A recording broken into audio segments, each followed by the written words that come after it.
Ma proposition est la suivante. Agir sur les extrêmes, c'est-à-dire nous séparer des éléments les plus âgés et des plus récents. Pas de conditionnel entre nous, monsieur Format. Qui dit restructuration dit plan social. Et si ce n'est pas purement mathématique, qu'est-ce que c'est?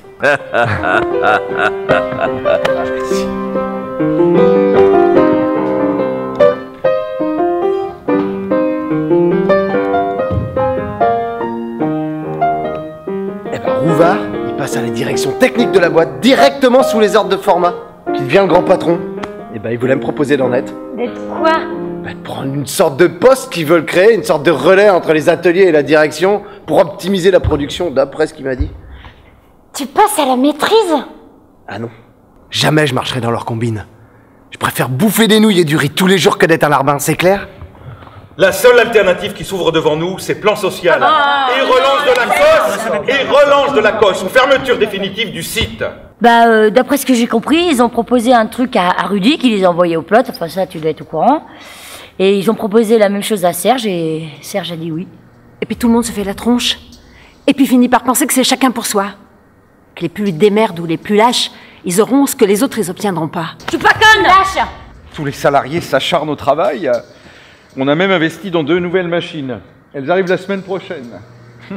Nous avons des commandes jusqu'à la fin de l'été. D'abord, je ne vais pas licencier 100 personnes, mais beaucoup moins. Combien? Beaucoup moins! Je ne suis pas plus raciste que toi, simplement réaliste.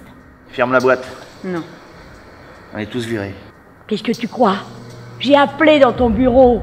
Ça sonnait dans le vide. À 1 heure, comme à 2 heures, comme à 3 heures. Mais on était dans le bureau de la direction. Je pouvais pas t'entendre si t'appelles sur la ligne directe. Qu'est-ce que vous faisiez dans le bureau de la direction à cette heure-là? Ah! Putain! Qui est le père? Je veux savoir qui est le père. Mais si t'es si malin que ça, pourquoi tu la montes pas toi-même, ta boîte? Pourquoi tu deviens pas un patron? Mais je vais te le dire. Tu montes pas ta boîte parce que tu serais bien foutu de la faire fonctionner. Mais tu n'as pas les couilles pour prendre des décisions et pas assez de tête pour faire du fric, alors reste à ta place. Évite de me bassiner avec ton sud et tes combats à la manque. Zitex, Lacoste, Méca, même combat. Zitex, Lacoste, Méca, même combat. Zitex, Lacoste, Méca, même combat. Zitex, Lacoste, Méca, même combat. Zitex, Lacoste, Méca, même combat. Zitex, Lacoste, Méca, même combat. Je vous laisse régler les détails, vous ferez ça très bien. Vous connaissez les formules d'usage. Nous sommes victimes de la conjoncture due à la crise. C'est la mort dans l'âme que nous nous séparons de nos employés. C'est la meilleure solution si nous voulons garantir l'emploi. Ah oui, c'est vrai, c'est drôle. On licencie pour garantir l'emploi. Les animaux. Bon, allez, ça suffit. Les animaux de Je m'en vais. tu restes là. On va décider. Ne me laissez passer. Ouvrez-moi. On est des ouvriers. On sortira la tête haute et les mains propres.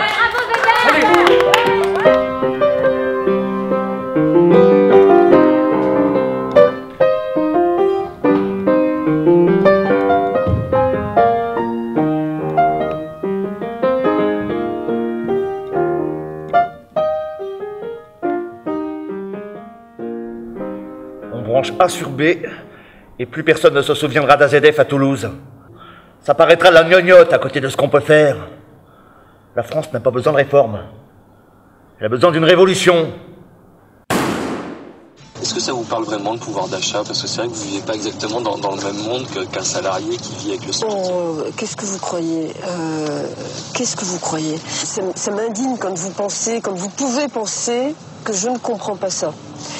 En plus, les difficultés sont sensibles pour ceux qui ont des revenus très modestes, mais les difficultés sont sensibles aussi pour la classe moyenne, pour certains types de cadres. Et je comprends que parfois, il peut y avoir une sorte de désespoir.